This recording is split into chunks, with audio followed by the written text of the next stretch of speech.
Yo, what's up, man? What's up? Lots of stuff is up, man. We're in the thick of it, and I was just thinking about our whole thing with LinkedIn. Like we do LinkedIn stuff, right? Yeah, we've done some of that stuff. Yeah, it's been a while since the two of us have collaborated that way, but we got our start that way. And so we did, and teaching classes and giving people some really bad advice, which hopefully they didn't take until we learned better. But that said, we like to consider ourselves LinkedIn expert, and I do use the term expert very loosely.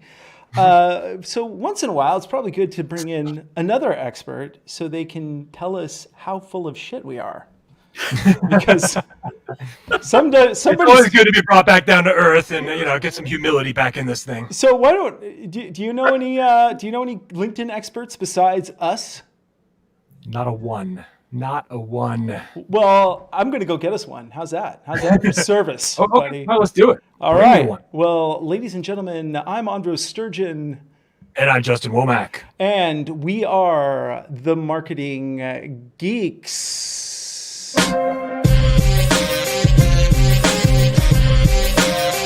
Now, for the viewers at home, the theme music will play here in post-production. Well, the theme music may be actually playing right now. Yeah. If it's live, it might be working. I don't know. I don't hear it. Okay. Well, It played. I'm sure it played. it's definitely playing. And so, ladies and gentlemen, boys and girls, the Marketing Geeks. Here we are. So that was entertaining. Justin, tell us about our guest, man. Yeah. Today we got an exciting guest, very special guest. We have John Nemo coming on the show right now. John Nemo is the author of LinkedIn Riches. That's a best-selling book available on Amazon now. He's also a LinkedIn trainer. He's been featured by LinkedIn's official marketing blog and Social Media Examiner. He's been on the Entrepreneur on Fire show, featured in Inc. magazine, the Huffington Post, Business Insider, you name it, he's been in it. John has personally rewritten the LinkedIn profiles of Chris Brogan, John Lee Dumas, Marie Smith, Dan Miller, Ray Edwards, Tom Ziegler, the son of the very famous Zig Ziglar, Jariq Robbins, son of Tony Robbins. I'm not familiar with his son, but okay, that's pretty awesome right there. And many other A-list business names and entrepreneurs. So he's actually rewritten their profiles based on his specific set of skills. So please welcome to the show, John Nemo. John, how are you today? Hey. Oh. I just feel like I need a beer for this podcast. This is the best. I love you guys. Thanks for having me. Can I tell you something? Yeah. You're gonna need something stronger than a beer. We're just getting started. We are in the middle of, as we're recording this, in the middle of a pandemic, and maybe we all do. But anyway, great to be here. Yeah, man. Thank you for being on the show. And for those guests who don't know you, because we're streaming. This is a first for us. We're actually streaming the Marketing Geeks live as we record. The show. We want to make it a little more interactive. So if you are listening to the show right now, then go to LinkedIn, go to the Marketing Geeks page, and follow us, because then you'll get a little notification every time we do this. But you are a LinkedIn expert, and I'd love to know, for those who don't know who you are, can you tell us a little bit about yourself? Yeah, so I'll give you kind of the quick backstory and kind of how I stumbled into all this, because I didn't grow up as a kid, especially in the 80s, pre-internet, thinking I want to be a LinkedIn person. It didn't exist. I mean, I'm so old that my college degree was in print journalism. Remember newspapers, they would land on your doorstep. Watch 80s movies, you'll see them. So I grew up as the son of two English teachers, love reading, love learning, teaching. Led to a career in journalism. So I worked for the Associated Press and newspapers, transitioned into public relations, and then, worked for some trade associations, things like that. And in 2012, I'll never forget, I had this aha moment, and I was sitting in a meeting about men in tights and fake trees.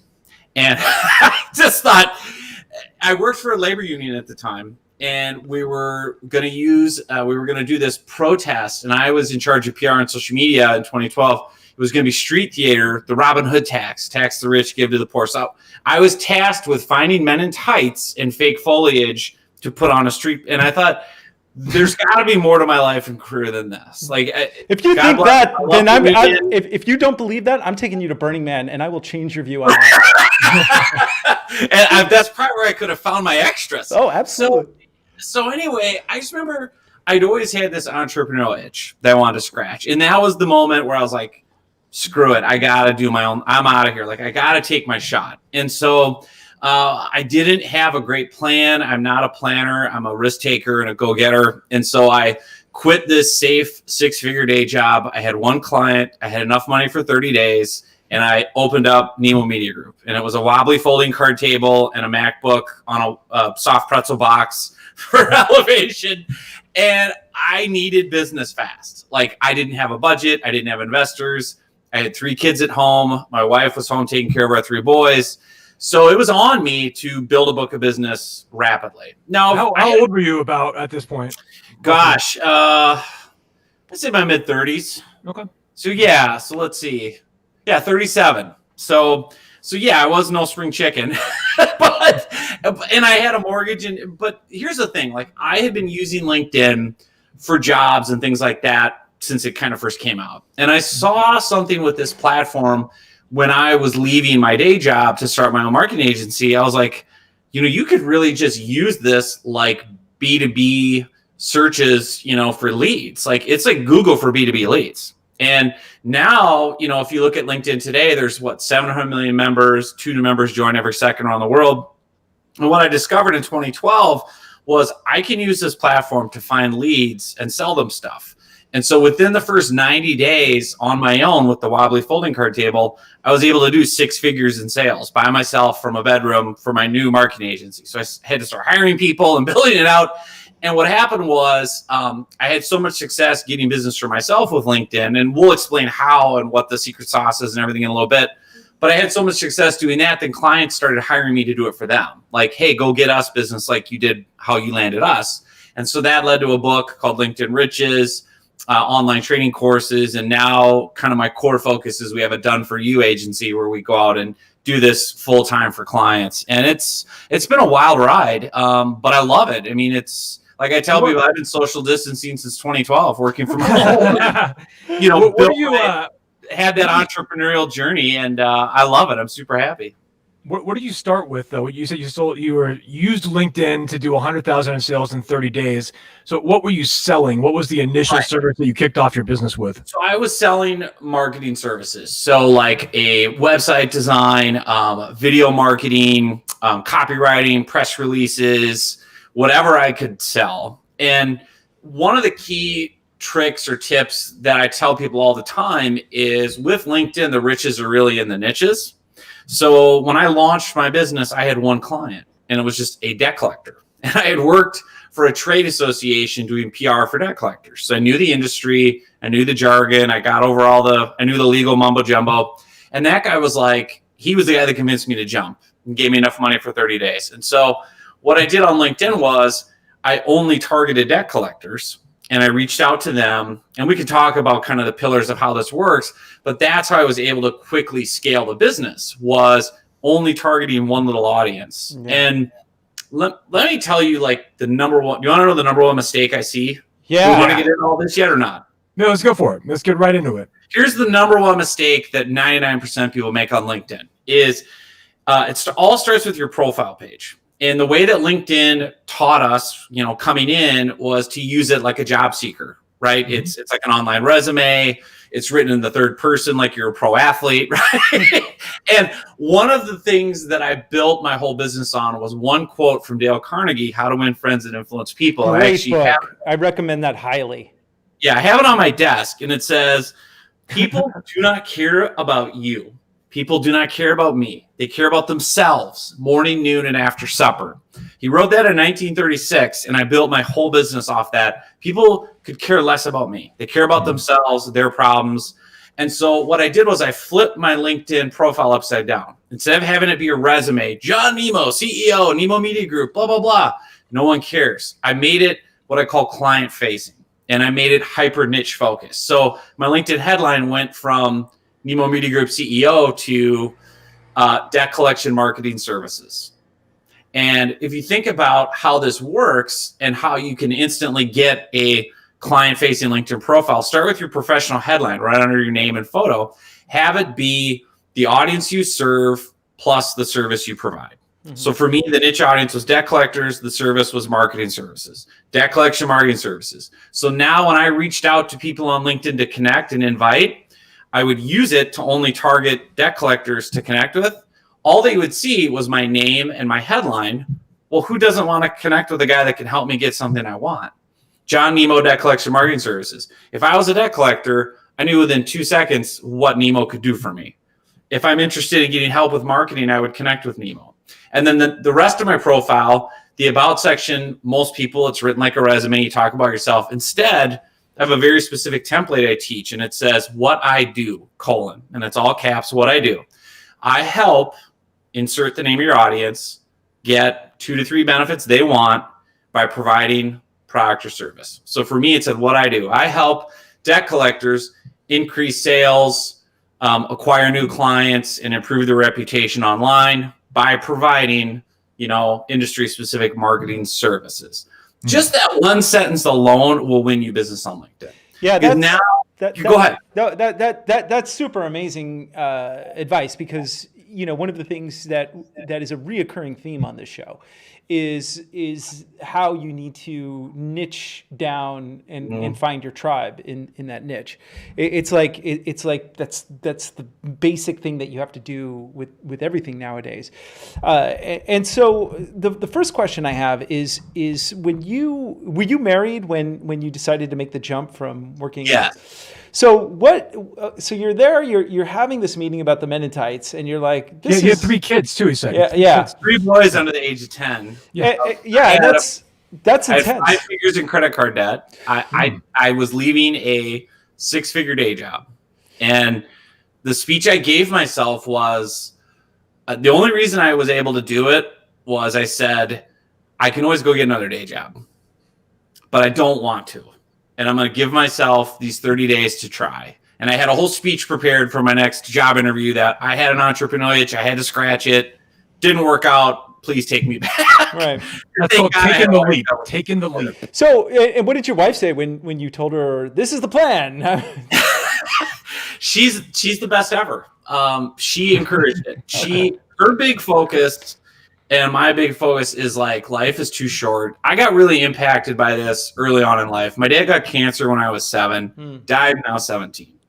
And that really just tore a hole in my universe. And that changed my worldview to go, life is too short.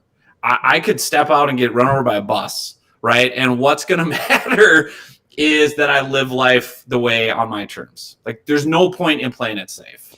There just isn't. Especially in this day and age when you can go from being having a really good job and being like upper middle class to being homeless in a few weeks. I mean, we're at that point. So I mean, that's intense that you did that, but you obviously were highly motivated. And then how long was it before you really started making enough money that you were okay with not going back to your slave job? Within the first 90 days, I knew I could make it. I got one contract. There's a great story, and I'll tell it later, of how I got a $10,000 contract in 14 seconds on LinkedIn. There's another. I started. No, you got to tell that story now. Okay. So this is the Ascended in Jerome story. So, and this is a good lesson too, is you have the client-facing profile, the riches are in the niches. You're all about helping this target audience. Now you use LinkedIn like a search engine. You find the owner of a debt collection agency. Now the next step is, when you connect with the person, you have to remember this is just like a real life one-on-one coffee meeting or interaction. You don't immediately meet someone in real life on a Zoom call, coffee, whatever, and go, so I'd like to sell you my services. When's a good time to talk about your budgets? Like, you don't do that, right? You break the ice, you banter. And so I found this debt collector. And one of the real values of LinkedIn is when you take 14 seconds in this case to look at someone's profile, you get just a ton of icebreakers. You get all these conversation topics. Where do they live? Where do they work? Where do they go to college? And so when I looked at this debt collector's profile, as I was looking to think about how to personalize the start, I saw he went to the University of Pittsburgh in the 1980s. And I don't know if you guys are big sports fans. I'm a sports fanatic. So I go immediately into, I grew up in the 80s. I love sports. What do I know about Pitt? Well, Dan Marino played football there. But they had a famous basketball player, Jerome Lane, and there was a famous play called Send It in Jerome. So what happened was it was a nationally televised game. Pitt was on the fast break. If you Google Send It in Jerome, you'll see it. It's ESPN did a retrospective on it. Anyway, he goes up, fast break, dunks the ball, shatters the glass backboard.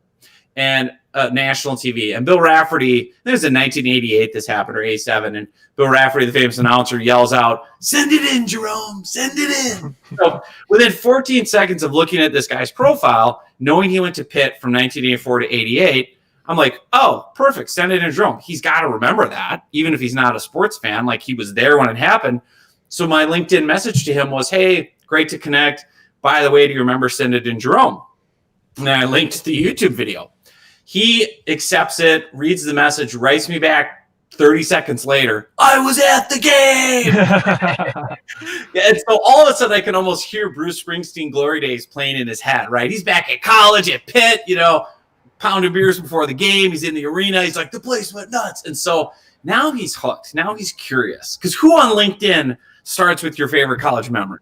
So now he looks at my profile, and it's all about debt collection marketing and all my bona fides and accolades.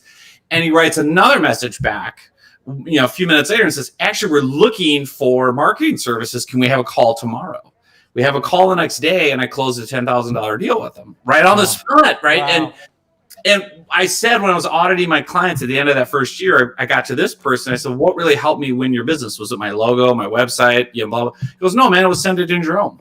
He goes, I just knew you were going to be fun to work with. Everyone around the office was like, oh, the Send It in Jerome guy. And he goes, I knew if you personalized your outreach and lead gen that much to me, you could help us do that for our clients. That's like a really important thing that a lot of people overlook, especially on LinkedIn in the 2020 era here, is this, like, take that extra 30 seconds to personalize the message. And not everybody needs automation tools. Like, I think that we've all fell in love with this idea of automation and working from the beach and all that. But the reality is that most of us don't need automation. We can take a little bit of extra time and do our outreach one by one and personalize it. And I mean, this goes for whether you're messaging someone on LinkedIn, whether you're doing a cold email, whatever the case. If you're not personalizing, you're doomed.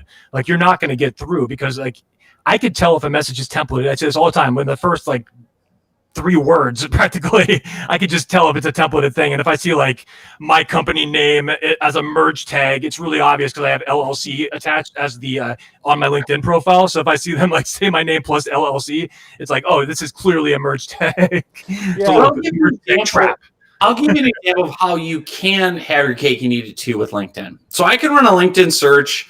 CEO, debt collection agency, went to University of Pittsburgh for college. And I can have a list of 10 or 20, and I can use the same approach for each one. Hey, you're a Pitt grad, you remember Send It in Jerome. I can copy paste that, but even that is more personalized. But to your point, what you just said, Justin, I got an invite today. My LinkedIn headline right now, the first sentence is done for you LinkedIn lead generation services. I got an invite today that said, are you looking for done for you LinkedIn services? I hate that. Like, well, according to my headline, I shouldn't be. I would really be struggling if I need to hire you. But yeah, you're so right. I know, man. That's so ridiculous. I mean, this is interesting. In fact, last episode, we had a woman that has a software as a service. She's the marketing director for that company, and doing apps for web apps for mobile. But the thing that was interesting was that she was talking about this very thing, that she would do research on specific people that she wanted to target, and then do a reach out that mentioned something that they wrote, or a bit of stalking. But I think that you're really hitting the nail on the head as far as like how sales operates nowadays at the best level, which is it's not a matter of just trying to find as many leads as possible. It's being strategic. And especially with LinkedIn, you have the ability to do that. And I agree with you. One of the biggest problems I see, especially with LinkedIn, is when I get a connection request, and then the next thing I get a message that's like, "Hey, who does your SEO and search engine marketing?" It's like, well, fucker, if you looked at my headline, took 2 seconds, you would know that it was me. So, It's so funny. And can I just tell you, I'm going to make this really easy for everybody listening and watching. There's only one thing you need to do on LinkedIn to make sales. One thing. That's it. All the money on LinkedIn is in the mailbox. That's it. Yeah. You don't need to do status updates. You don't need to do articles. You don't need to do LinkedIn video. You don't even need to do LinkedIn Live. All you need to do. Sorry, I know. We're on one right now. Sir. All right, ignore that. But all you need to do, and how I make all my sales and how I get all my clients' sales, is one-on-one personal conversations and messaging, doing exactly what you said, looking at the prospect, finding some icebreakers, and then I have a very specific script I use that is really unlocked the sales. And let me give it to you. It's just 4 simple parts. Number 1 is you ask a question. You start with, after you break the ice and banter and stuff, you start with a question. You go, "Hey, Justin, curious. And obviously you qualify and make sure it's not in Justin's headline. You say, curious, are you curious to use LinkedIn to get more leads? Whatever the benefit is. Curious, are you looking to blank benefit?"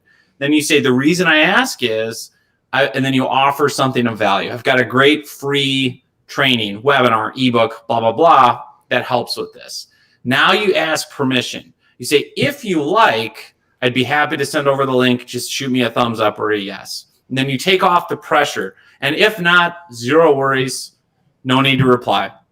And what that message template does is you're not including a link. You're not assuming anyone wants anything. So they don't get offended, because everyone hates getting spammed with links. What you do is you qualify them and say, "Are you interested in this topic? If you are, I've got something free that will demonstrate some expertise and value. Happy to give it to you. Just reply yes or thumbs up." And then you take the pressure off. And if it's not for you, no worries.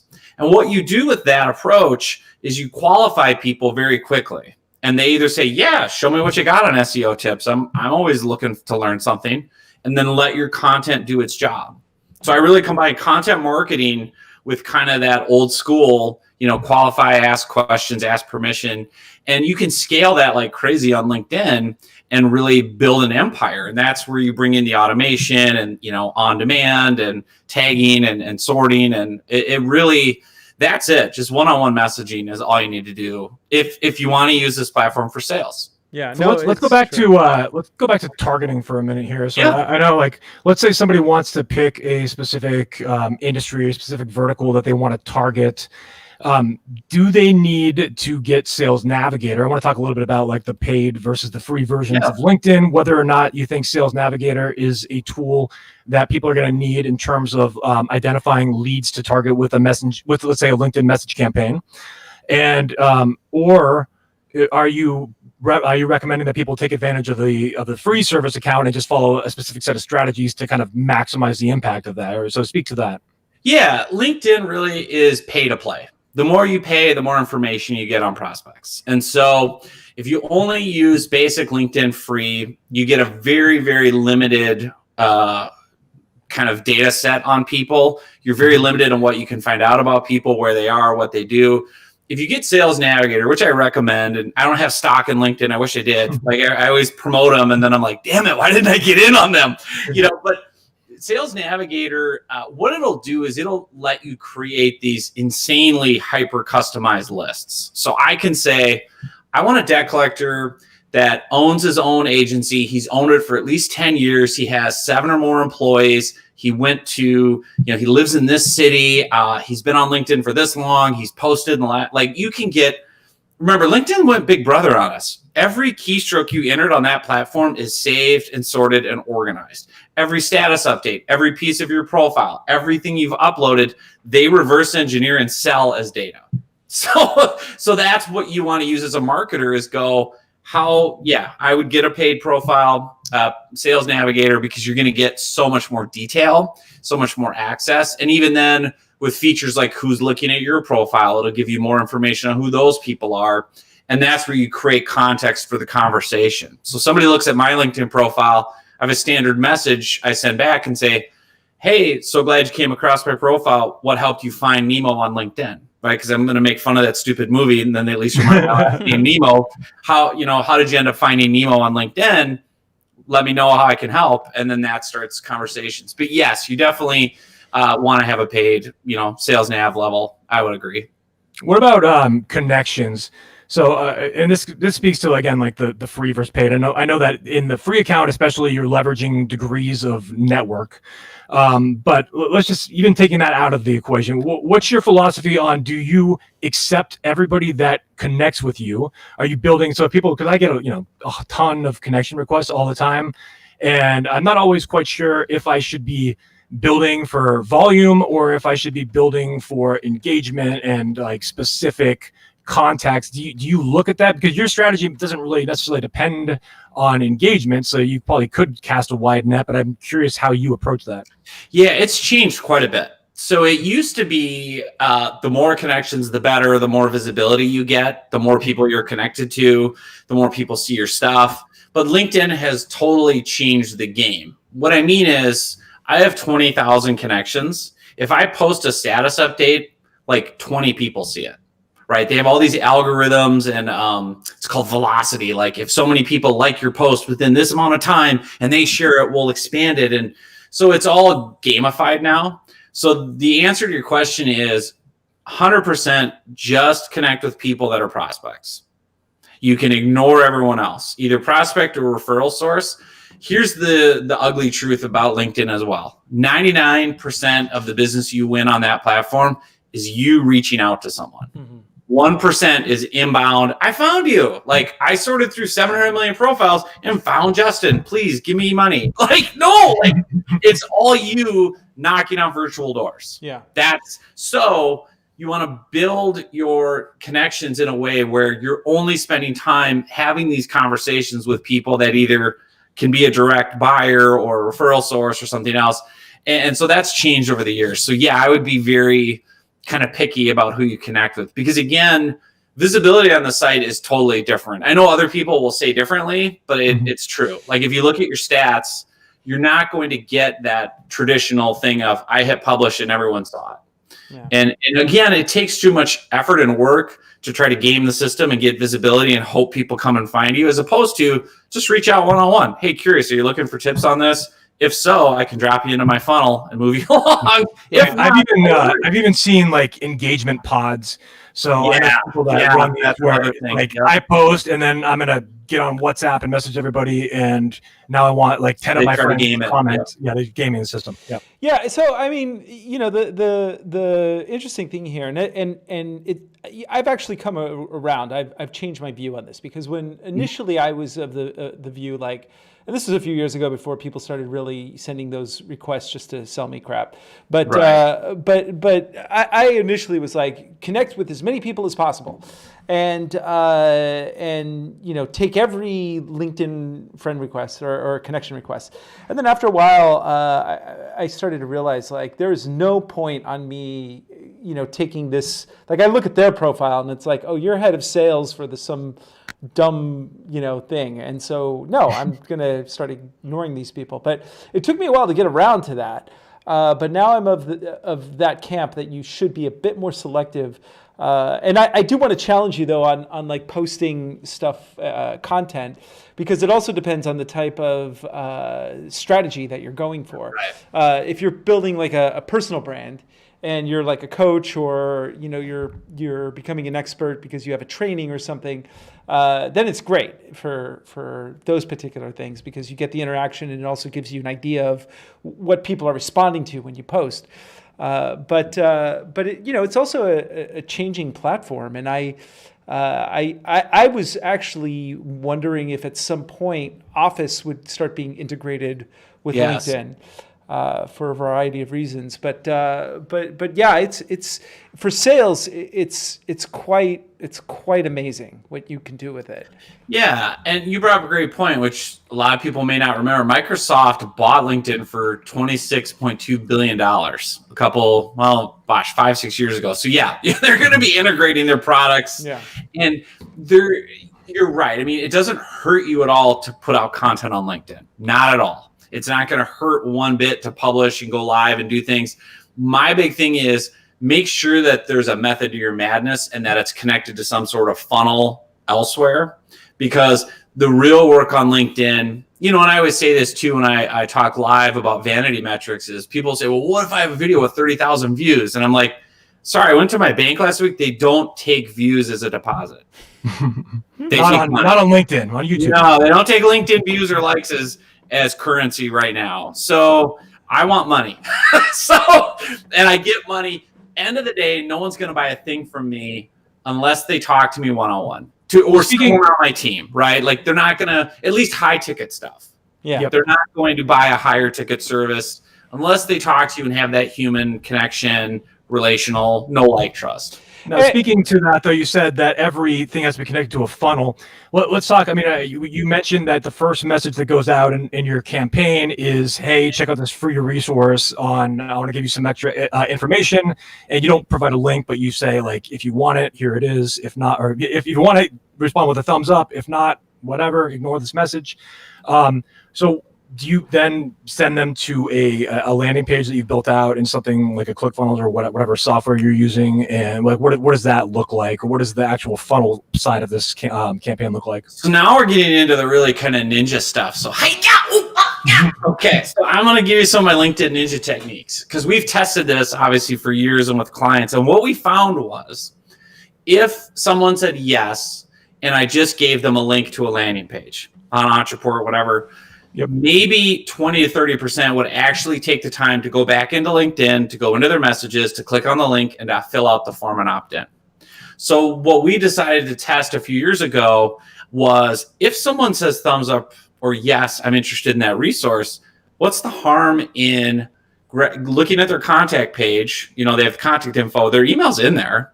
What's the harm in opting them in, saving them the time and saying in a scripted LinkedIn response, awesome, I went ahead and sent the resource to the email I found associated with your LinkedIn account. If you want me to send it somewhere else, let me know. Otherwise, you should see it in your inbox. Cheers. And what we found was nobody's complaining because they gave us the yes and the permission. And I know the legal eagles are like, well, wait, double opt-in, click this, RS, whatever the letters are for GDP. Whatever. I'm like, I would rather... instead of begging permission, I'd rather ask forgiveness. And what I'm finding on LinkedIn to answer your question is if someone says yes, it's much easier for me to just grab their email and opt them in. And then now they're in my automated funnel. So they get whatever the lead magnet was and then contacts with additional emails that will say, hey, if you like this, you can do this, you can unsubscribe, whatever. And then I just write back on LinkedIn and go, awesome, I emailed them. People are like, oh, okay, cool, I'll check my email. Because most people, as you know, aren't on LinkedIn 24/7 with it open, and they'll forget or they use the mobile app, and it's kind of hard to open a landing page and fill stuff out. And so what we do is we just grab their email off their contact and opt them in. But then as far as the funnel works, deliver whatever the lead magnet is, have, a follow-up sequence of emails that keep providing value, offering more training tips, calls to action, and again, depending on how good you are at that part of your business, you can do really well. So what was the increase in percentage there? As you said, about 20% of people were opting in when you do the landing page version. When you do this version, were you saying that you then ask for their email address? No, I go grab it. You just grab it. And I just go to their page. It's publicly listed under contact info, which means anyone can see it. And so that's one of the things LinkedIn has tried to crack down on scraping tools because people will just scrape and hammer. So I'm trying to get your permission to say, yes, send it to me. And then I just grab their email. I go to my Entreport landing page, pop it in. It's got an automated campaign that delivers everything. Then I go back to LinkedIn and say, awesome, just send it to the email I found associated with your LinkedIn account. Hope that's, if you want me to send it somewhere else, let me know. Otherwise, it should be in your inbox. You should be good to go. And now, you can find 90% of people's emails that way. So there's always 10% that don't have their email or whatever on LinkedIn. Then you just go back to the old school, give them the landing page, make a note to follow up with them if they don't opt in, circle back. But what's your resource that you're giving out typically? Yeah. Have you experimented with different things? So I know sometimes like entire books are just too much to consume, or like short PDFs, videos. What are you giving? Here's what I'm finding. So I've done everything. The number one red hot thing that everybody likes across all industries for whatever reason is an ebook. I don't know why, but they love them. That gets yeses out the wazoo. I give away my entire book for free, LinkedIn Riches. Mm-hmm. It's a short book. It's like 100 pages. The audiobook's like 3 hours. I give you the audiobook, the PDF, or the EPUB Kindle version. And that's, people really like that. Templates, checklists, quick win kind of. I have like a profile template. People love that because they want to, they want to have like, I can do something with this. I also use it for webinars, live trainings, get a decent amount. It really depends on the audience type and the topic, because doing this across all these different industries, certain audiences are super responsive to certain things and then otherwise not. So like, here's an example. For accountants and bookkeepers, when we went out, we niched one to construction people. So if you imagine in real life, contractors on LinkedIn, are they going to really be there in front of a laptop digging into no, they're on their phone in their truck at a job site and a little notification pops up. So for them, it was much more cut to the chase. Curious, are you looking for help with your bookkeeping? The reason I ask is I specialize in helping contractors. If you're interested or want to have some help, here's my number. You can tap it on your phone. That worked like gangbusters for that client. Other clients, we needed more kind of warm up and courtship. It just really depends.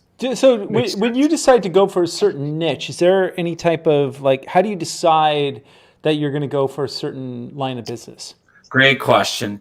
The number one piece of advice I give to people on how to pick a niche is two things. One is, where have you already had success? So you have case studies, testimonials, proof.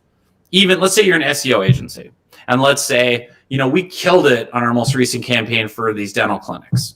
Now you can be dental SEO guy on LinkedIn, SEO services for dental clinics. What others say, testimonial campaign results for the dental clinic you did. That's your niche, because you have proof and testimonials that you did it for people just like Joe Dentist.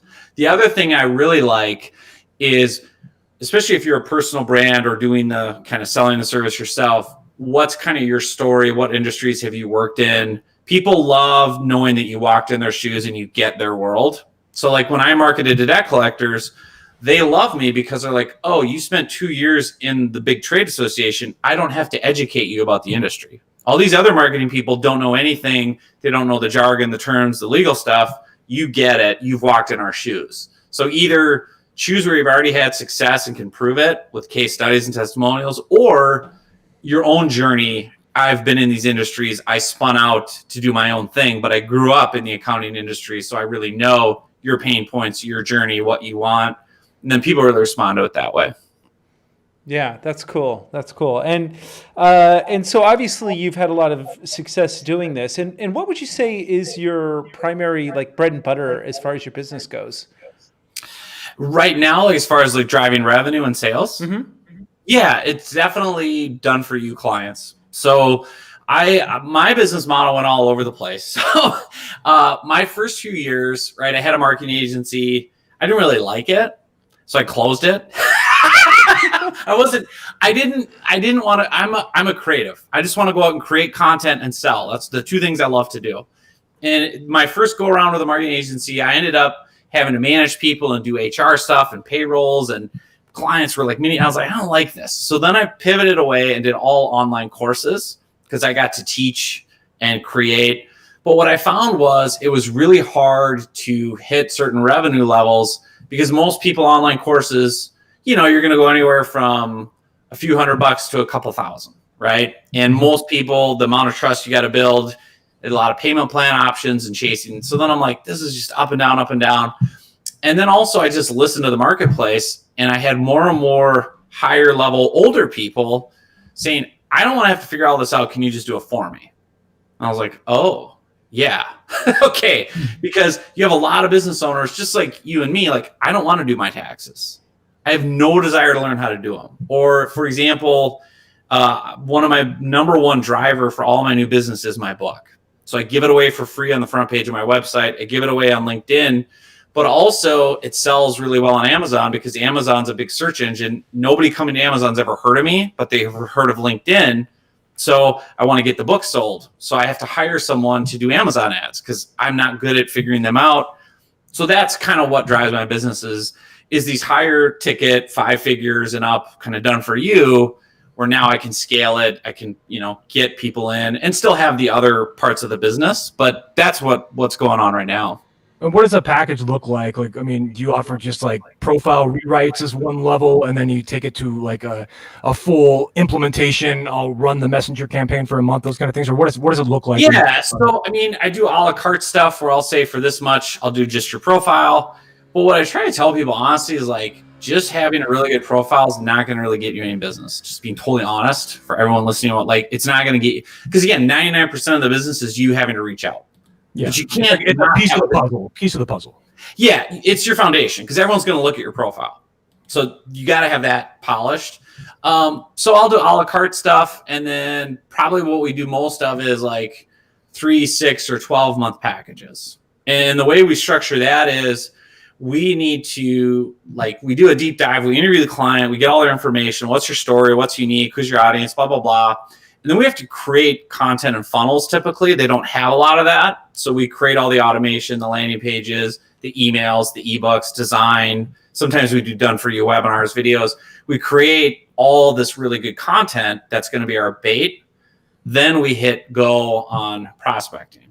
And then we do that, for months on end where we're messaging, we're creating spreadsheets, and we're showing you, hey, 60 people said yes to the ebook today.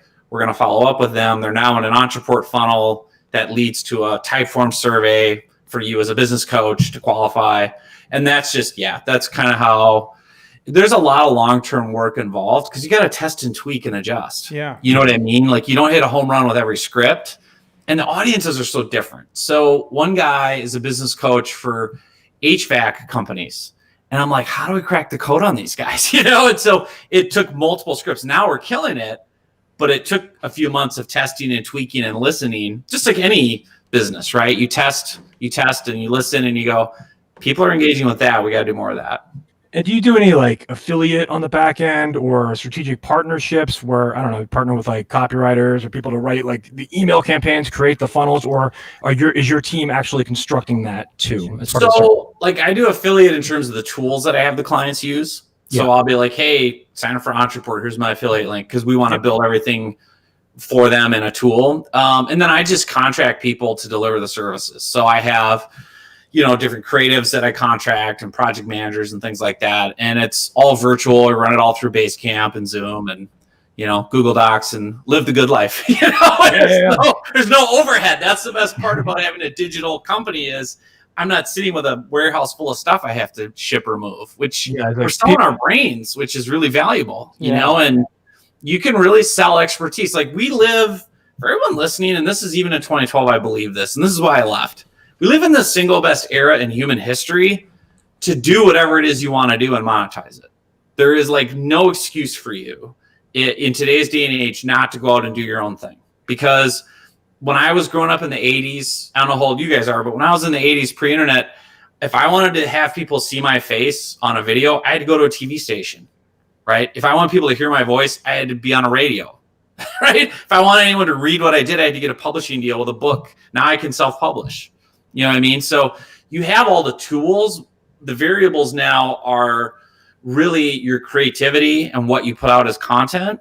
And then the other big thing everybody misses, and this is really true on LinkedIn too, is your number one advantage in the marketplace is you. It's your unique story, personality, even your podcast. Like this is the funniest podcast I've ever been on. I'm like, whoa, these guys are just joking around. It's like, seriously, I want to have a beer. I'm like, that's why we have 7 listeners, man. All the time. Yeah, we have 7 listeners because of our, our whole. That's our niche. But here's what I found too with online marketing and LinkedIn and everything else is the more you can be your authentic, true self, the more you attract people that want to work with that. And you repel people that will be nightmare clients. Like I wear Zubaz pants. Do you remember Zubaz? They look like zebra stripes. Oh God, Google Zubaz, Zubaz. They're the greatest pants ever from the 1980s sports era. I do all these goofy things on my webinars, and people are always like, well, aren't you worried? How can you sell a 5-figure program if you're being a goofball and joking and wearing popcorn buckets on your head? And I do all kinds of antics. And what I found was, this will shock you, at the end of the day, they're still human beings. They still like to laugh. They still like to be entertained. They still like to tell jokes. Yeah. And they look at me and go, well, if I have to hire a LinkedIn trainer or a LinkedIn person, he's not going to make it boring. He's going to make it fun. And he's going to be fun. Back when Andros was in the United States and we used to do these webinars together live, we used to end all of our webinars by drinking some strange, weirdly branded soda. So we had like dirt soda, like butter soda. There was all these different flavors. That used to be our thing. That was our sign off. Well, and remember, people need a narrative to attach to you. How else will they remember Marketing Geeks? The name is one thing, but the soda thing, like, oh yeah, every webinar they're going to have their soda, right? And you're the guy that wears the bucket on his head or whatever it is. And so it's just being your authentic self is really valuable. Yeah, for sure. And you know, the main thing that I just want to reiterate, something that you touched upon, is that not only is this the best day and age to do what you want to do, it is you can do it globally. I mean, it's like if you're in the United States right now and you want to get out of the United States, you can do it. It's like easy. You can get on your computer and you can go to another country and you can get a work visa. I mean, not every country it's going to be hard, but you know, and I have a 5-year-old son, and the message that I try to impart to him, and the biggest lesson I'm trying to teach him, is that you never need to rely on anyone to make money. The conversation is, I need money. Where can I get the money? What can I do because there's tables of money. I just have to go sit at the table and negotiate how much of that money I'm going to get. Yeah. And it's so true. There's enough work out there. Perfect example. My lovely wife Iris, who's also the producer of our show here, she has a friend here in the Netherlands who was trying to figure out what her next thing was, and she started decorating crazy things, like gluing things together, spray painting, candelabras, strange colors, and we ended up buying like a buffalo head that she painted gold and stuck a lamp in it. And it's like crazy stuff, but she just like put that on Instagram, and now all of a sudden that's her business, right? So we can do this. I mean, you can run an agency, you can do all of this stuff, and it's not that hard. It just takes work and never selling yourself short on what your abilities really are, because most people, I think, do. They sell themselves short on their abilities. Yep. Yeah, and that honestly. You were mentioning before we started, like, what's something you geek out on, and what really changed the trajectory of my whole business and what I geek out on now is mindset stuff. Mm-hmm. As much as I have all these success stories, like my revenue was very much like this for many years. And about 2.5 years ago, I actually had the worst month in the history of my business. Things were terrible. A loved one died, just feeling totally low. And my business coach was like, why don't you look at this mindset book again, called Psycho-Cybernetics by Maxwell Maltz. And he's the guy that pioneered the area of self-image and self-talk. And I always was like, that's just a bunch of hocus pocus, blah, blah, blah, touchy-feely. I don't need Tony Robbins screaming at me, right? But I kid you not, once I finally read that book and worked on my mindset, the next month I tripled my revenue. I had my best year ever. Last year, I doubled the revenue from the year before, and this year I'm close to doubling again. And it's 100% mindset. And it's really, you said it so well, which was, we live in this area, anyone can do it, but you have to have the belief, the ability to deal with setback, failure, rejection, all the things that you're going to run into. And the mindset is really almost more important than anything. Yeah, absolutely. Because not everyone's going to like you. Believe it or not, there are people who don't like me, which I never quite understood. What are you talking about? And that's a great book, by the way. Psycho-Cybernetics, awesome book. I read it probably 5 years ago. I need to reread it though, because it's pretty deep. It's a pretty it's heavy. one. I had to read it twice, and I had to get the updated and revised version. Yeah, I couldn't understand it, but once it clicked, now I have all these quotes. I print them out, and I put them everywhere. I have little coasters. Yeah. One of my favorite ones: the facts are the facts. How you choose to feel about them is up to you. The facts are the facts, right? That deal fell through. That's a fact. How do you want to feel about it? Do you want to go quick anecdote on that book is that the what's his name, Maxwell Maltz. Yeah, Maxwell Maltz. So he got started. He was like a plastic surgeon, and he became interested because he noticed that some people that got plastic surgery would make like dramatic transformations, but that other people would look amazing, but then like be the exact same person. And it was he's like, there's got to be some sort of mental component here, because we took care of the exterior problem, and yet here we are, the same person. And so that's what kind of triggered the idea for that book. And then he went deep, and Tony Robbins is involved. Dan Kennedy, the copywriter, was involved in that book. Yeah. So yeah, Maltz pioneered that because he's like, I fixed your face. You look great. No, I still look in the mirror and I'm ugly. I'm ugly. Yeah. And that's for self-image. He's like, why do you see that? Like they physically thought they looked that way. And thought is supreme, man. It's so interesting. I could go off on that all day, but I have a whole theory around the fact that you can literally change the fabric of time space. You could change reality simply by thinking about something.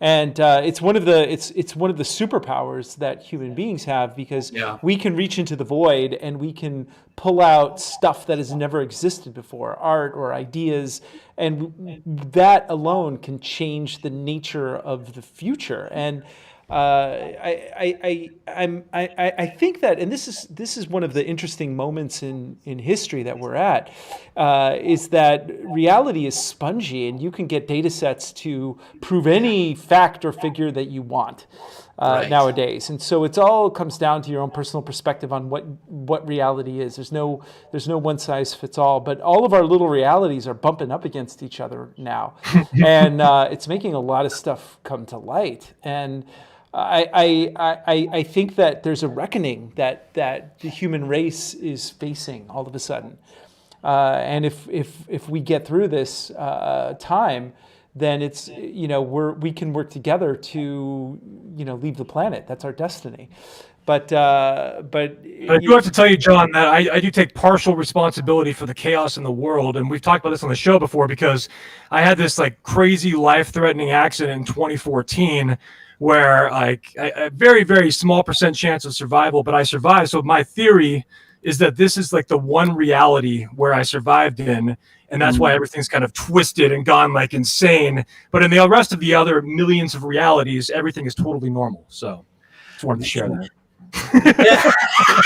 in the parallel worlds. Right now, that stuff is so fascinating to me. And I talked about my dad earlier, and that he passed away. And right before he died, he had a near-death experience, and kind of that veil where the white light and the tunnel and the people in heaven. And I've read a lot of books on that. One's called Imagine Heaven, and it's the studies of people from all races, all over the world, all ages, kind of culminating what's the typical near-death experience like.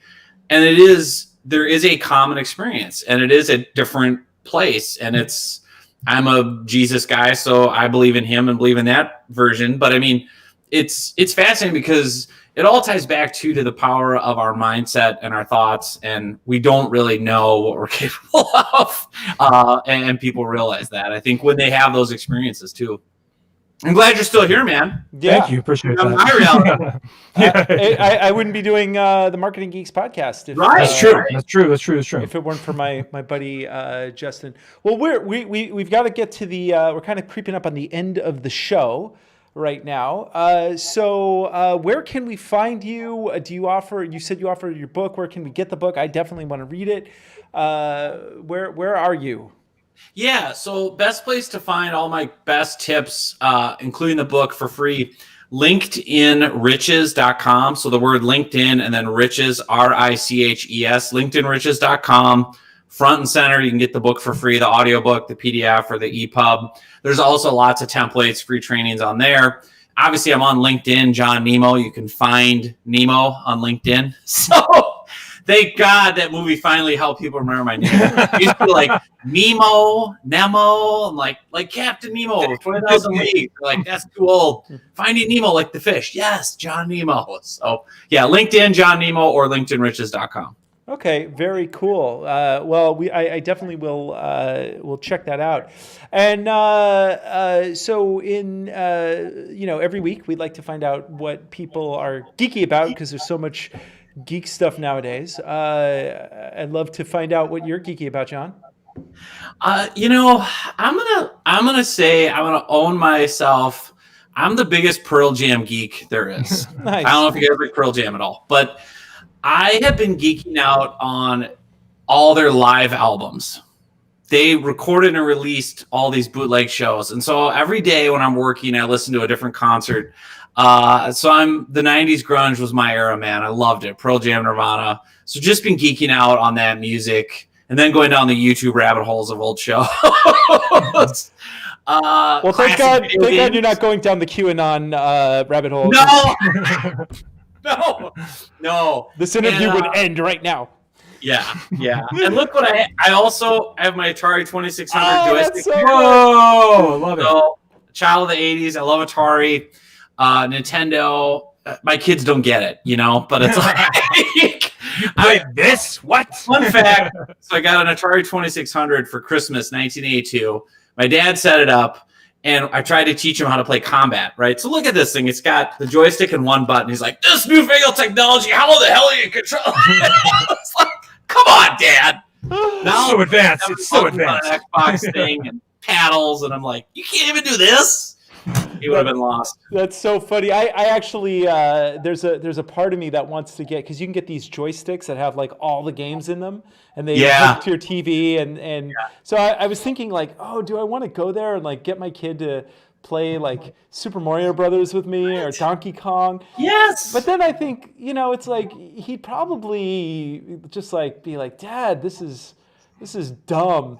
And then, of course, like the other part of it is like I don't want to get him involved in any type of video gaming at all anyway. So that's that. There's that as well. But I think we just lost Justin. He should probably pop back up here in a second. But hopefully he didn't go to a different reality on us. You know what? Anything's possible nowadays. With this show, anything is possible. It's true. The show will make you better looking and smarter. That's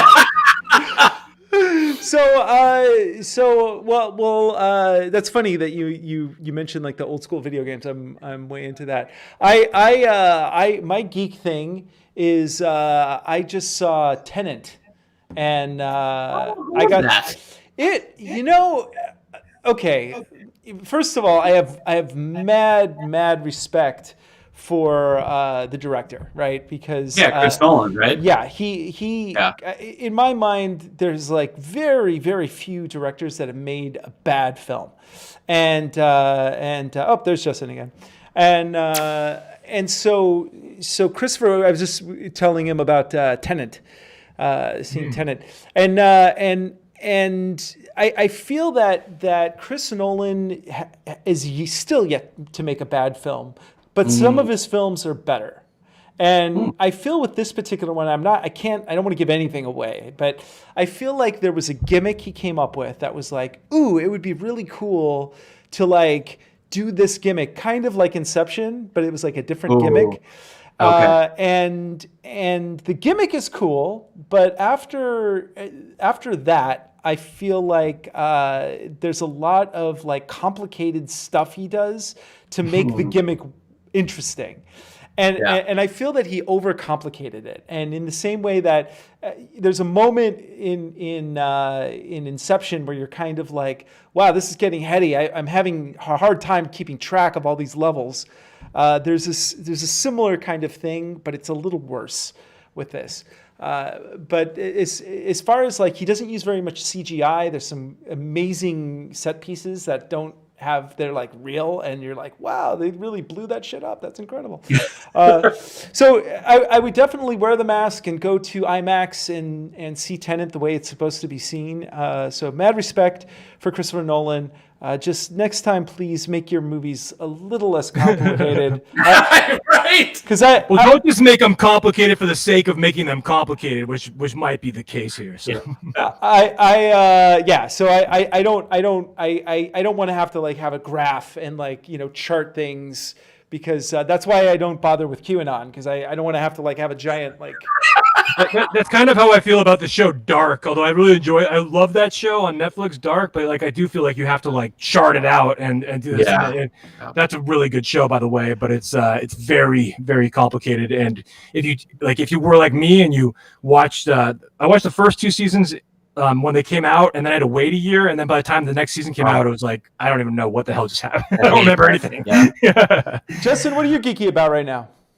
I guess I'm still riding high on Bill and Ted Face the Music, man. Bill and Ted 3. I gotta see that. I watched that a week or so ago. I didn't watch anything over the weekend here, over the Labor Day weekend. So that I actually quite enjoyed it. I mean, it's stupid, but when it comes to sequels that are 30 years too late, it's the best by far of all the 30 years too late sequels. So I mean, I'm comparing that to like Dumb and Dumber 2, and I don't know. I guess Anchorman 2 was probably 10 years too late. Funny Santa 2 and Zoolander 2. We bought the trilogy last night. My kids watched the first one. Never seen it. My 2 youngest are running around going, 69, dude. I say to my wife, I'm like, do we want to be the parents that introduce that to the spectators, or should we kind of explain? And so she goes, just don't explain the gory details of it, but explain why they don't want to say that number. Thanks, Bill and Ted. Just say it's a classic, man. It's a thing that grown people do when they really like each other, and it was. It's like, well, why 69? Because it was invented in the year 1969. Brilliant. Don't Google it. Yeah. So whatever you do not Google that. Yeah. John Nemo, everybody. Thank you so much for being on the show. This was wonderful. And, again, we're going to be doing more live stuff. So if you're, if you listen to the podcast, go join the page on LinkedIn, the Marketing Geeks page. Check out John Nemo's book. And we are Marketing Geeks. And we are out. Thank you, everybody.